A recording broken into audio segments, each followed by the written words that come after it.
Money FM 89.3, best of weekends. Joining us now is Blair Hall. Many of you may know him currently.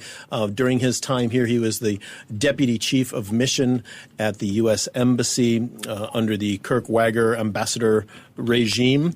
He is since retired after some 30 years in the Foreign Service in the U.S., now living back in Singapore, Senior Advisor for Wager Global Associates.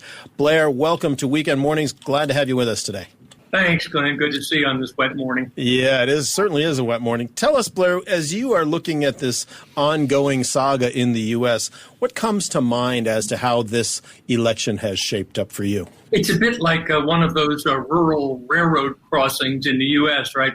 The slow-moving freight train is going by, and we just want it to be done. But there's no end in sight, and you have no choice but to look, right? So it's a little awkward to look at it now ahead of when Joe Biden is going to be speaking, and with 4 critical states still up in the air.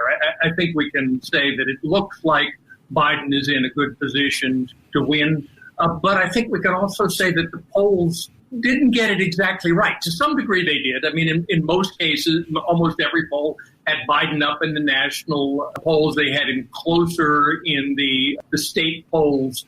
And that's the way it came out. 538.com, a respected organization, had the Biden 89% chance. So, I mean, in that sense, it looks like the polls were okay.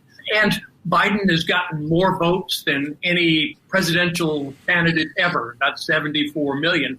But Donald Trump has the second most number. So, what does that say? Right. So, Biden, we haven't seen a collapse, but I think the polls did miss the support that has come out for President Trump. I think that he really did turn out his base of support. And make no mistake, this was not a swing election where people changed their minds. The people who supported Trump still support Trump. The people who support the Democrats still support the Democrats. Trump got 8 million more votes than he did in 2016, but Biden got a little more than 8 million votes than Hillary did. So it was all about turning out the base. Blair, and that's what we're seeing come through. I was going to say, Blair, it's Neil Humphreys here. You make such a great point here. It's something I've been talking about all week. In the UK, this is often known as the Tory factor or the Tory conundrum, meaning that people lie when pollsters talk to them. People lie when they know deep down they're going to vote for someone who's a populist candidate, but not a universally popular candidate, whether it was Margaret Thatcher in the 1980s or the Conservative Party moving forward in the UK. They lie, and the polls were often wrong. Similarly, it's looking increasingly clear that people who voted for Trump didn't say they were going to vote for Trump when they were polled. So, and this has happened again. It happened to a lesser extent in 2016, and it's happened in many elections in the West in the past. Do you see this, that maybe the way pollsters ask questions maybe or survey people needs to be changed? There needs to be some sort of tweaking of the system to see why pollsters no longer get it so wrong? Yeah, Neil, you raise a really good point. And I think that the pollsters are going to have an agonizing reappraisal of their methods going forward. In 2016, they generally acknowledged that they undercounted the turnout for Trump, especially among white males. So most pollsters said, we've adjusted our algorithms, we've looked at our models, and we've taken that into account. Clearly they didn't. Now, there's something that they call the Bradley effect. This goes to the former mayor of Los Angeles, Tom Bradley, in the late 80s, very popular mayor, ran for governor of California, and the polls showed him ahead, and yet he lost. And so the Bradley effect seems to be that many people may not in California, may not at the time have been ready to vote for an African-American candidate. But they didn't want to say that. They didn't want to be seen as socially, to express socially undesirable views. So in that case, some people may not have wanted to express their support for Trump. This is what was known in 2016 as the shy Trump voter. I don't think they had so many shy Trump voters this time. 4 years, people knew who he was. They liked him or they didn't like him. But I think there may have been hidden Trump voters. In other words, they're people who just think these pollsters are part of the fake media. They're out to get the president. The kind of things that the president said the other day, that it was intentional misleading. So they hung up on the pollsters. They didn't answer. They just weren't seen by the survey opinions, and the models clearly didn't correct enough for that. I think it's also hard in this era of social media, where you can judge how many TV ads and how much money is being spent, but some of these things on different social media channels, on Facebook pages, different affinity groups, it's harder to monitor, and it's harder to poll for that kind of populist swing, because this is an emotional reaction. They talked a lot about the issues, and maybe in a moment talk about those issues, but really it did come down to a referendum on Trump. A lot of people liked Trump and showed up at the polls. A lot of people really wanted him to go away and showed up at the polls. And so Blair, it's very hard to get that polling, but I think the polls definitely, I don't think they can be proud of their predictions. Yeah, if I can just break in, talking with Blair Hall, the senior advisor at Wagner Global Advisors, also former deputy chief of mission at the U.S. Embassy here in Singapore. Of course, you were the DCM in other places as well, and served for over 30 years in the State Department as a Foreign Service officer. And when you look at how this election, and maybe even 2016, of course, Gore and Bush, what has this taught our electorate? It's almost been like a real-time civics lesson for many people in an era when civics is frankly not taught very much anymore in schools in the U.S., but it has really shown people varying degrees of success how our system actually works. Is this a good thing, or are we still kind of behind the curve and actually having people understand how the system works? Well, I think it is useful. I mean, citizens and people around the world, it's useful to know how the American electoral system works. It is quite unique and rather peculiar in its contours. So it's important for people to understand that. I'm not sure this is exactly the best classroom in which to learn when there's so much pressure and so much at stake. It's very hard for people who have emotional investment in the outcome to take a step back and think about what this means. I mean, I think that a couple of the lessons we can see is that the U.S. remains a very divided country. As you look at the maps up on the television screens, you see, it's almost like parentheses. The East Coast and the West Coast blue kind of encircling the red center, and it's evenly balanced. So the idea that Trump is going to remake American polity, that's not happening. Even with the peculiarities of the electoral college, but the same thing. This sense that some progressives were saying that the demographic evolution of the U.S. means an inevitable shift to a more liberal kind of consensus in the U.S. That may not be quite right either. I mean, one of the striking things is that President Trump received more votes from minority communities, from African Americans, from Latinos, crucially so in Florida and Texas, than any Republican candidate since 1960.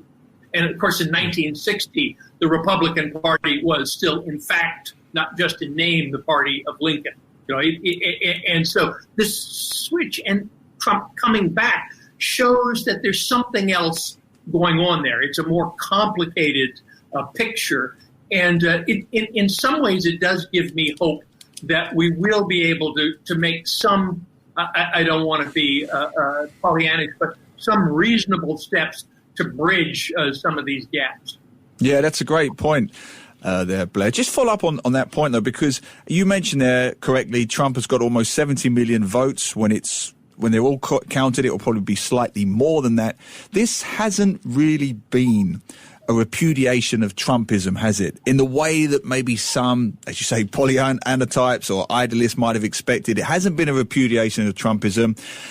He increased his vote amongst the working classes. He increased his vote in Florida and Texas, as you mentioned, as well as other states. He even increased his vote against minorities, particularly Latinos in Florida, as you mentioned.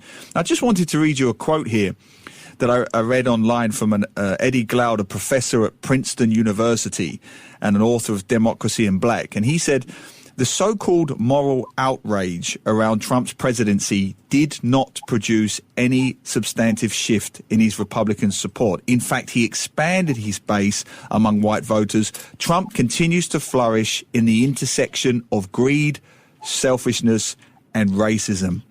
What are your thoughts on that and this idea that Trumpism, no matter how uncomfortable it may make some people feel, it hasn't really been repudiated at this election? It's a really interesting question, Neil, and I think that it points to the polarization of the American public, that really, these two spheres, don't really intersect. Many people on the left side of the spectrum are astounded. How can people vote for this guy? The same way that Professor Glaude just said. I mean, it's really incomprehensible. And on the other hand, I think that people who get their information, who take their guidance, from a completely separate stream, dismiss this. It's fake news. We know what's really happening. We hear Trump, but we don't really think that, he means what he says. So, there really is just this split in the way it looks. So, in my view, I think this points to the need to start to look in the future about what we can agree on and try to find ways to move forward. And I don't think that's, I think we have to be modest, but I don't think that's a completely unrealistic expectation. Americans, and Joe Biden, has ran in the primaries, ran in the general election as a compromiser. In fact, he took a lot of heat in the Democratic primaries for that. He ran as someone who can heal the wounds in the general election. He talks about being, a president for all Americans. So let's put him to the test and let's see where we can reach out. I think things like infrastructure programs, things to boost child care, health care. These things really came out in stark relief in the U.S. during the pandemic and will be popular. So there is a fundamental divide in between Republicans and Democrats on the role of the government in the economy, and this is going to have to be sorted out. And clearly, the fact that the Republicans are going to hold control of the Senate is going to be a check on the more ambitious progressive goals of the Democratic Party. But still, there may be opportunities to find a way to work together. And I think we have to hold on to that possibility. Absolutely. Blair, during your 35 years in foreign service, you served in Tokyo 3 times, Okinawa, of course, here, New Delhi, in addition to Copenhagen and Washington. As you look, every time one of these elections comes along, what for this election do you think the tone of the campaign and the outcome that we're seeing right now, what does it say to business leaders and political leaders in Asia about what's going on in the U.S.? I mean, we think in terms of, the 4,000 plus companies in Singapore-based American companies and others. What messages should people be taking away from this slightly messy process? But depending on who wins, what is that going to mean for this region? Yeah, I mean, I think you probably have seen all these GIFs and memes and things that I've seen, Glenn, of the horse races and all that. I mean, it really is not presenting the best face of America to the world. And I think it's can be very difficult for people to understand what's going on. I have always said that what Americans agree on, particularly in the foreign affairs sphere, it is much greater than what they disagree on. And I think that still holds, although it's not quite the same robustness as it was before. But you still, and I think we can take that, that except for the bickering over who's going to be tougher on China, foreign affairs really didn't come up very much in the debates, in the campaign. It's really not what was at stake in this election. So I expect that, we will see, Joe Biden, if he is elected, look out to try to repair some of the frayed alliances, to be more institutionalized in his approach to world affairs, and not so working from the gut, as the president like to say. But on a lot of the big things, I mean, I don't think we should think that Biden policy will simply snap back or default and be the same as Obama policy. That I think there's a recognition that the world has changed, that U.S. Understanding of things like trade, has changed, and so I think that there will be continuity. Although I do think that Biden will move towards a more multilateral, alliance-based approach to international affairs. And a final one for me, Blair, maybe a slightly more abstract one. There are issues here bigger than America. Climate change, deforestation, global warming, melting ice caps. We have issues beyond all of our borders that we need to think about. The next administration, Trump, Biden, are you hopeful? Well, I am. I mean, the candidate Biden has stated repeatedly that one of his first acts will be to rejoin the Paris Accord. In large measure, that's symbolic. But he's also talking about, infrastructure in his Build Back Better, and he's linked that explicitly with clean energy, with energy savings, with kind of job creation, but also things that will reduce greenhouse gases. The argument, I think it's when you see the intensity of the hurricanes on one hand and the widespread forest fires on the other, it's hard to argue that climate isn't changing. And I think that Americans recognize that. The question is what to do about it. So are we talking about better forestry management?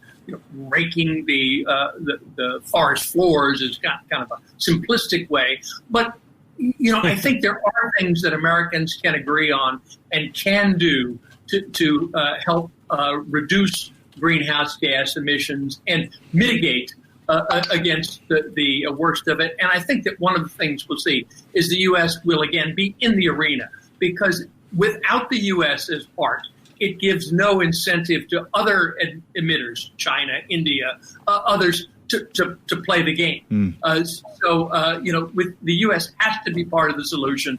And I think that there is enough sensible middle ground there to put the U.S. back in that leadership position. Absolutely. Blair Hull, thank you so much. Blair, the senior advisor at Wagner Global Advisors, the former deputy chief of mission at the U.S. Embassy in Singapore, also served in Tokyo and Copenhagen and New Delhi, all over the place. We really appreciate your unique, singular view of what's happening, Blair. Thanks, guys. Great talking to you. Yeah.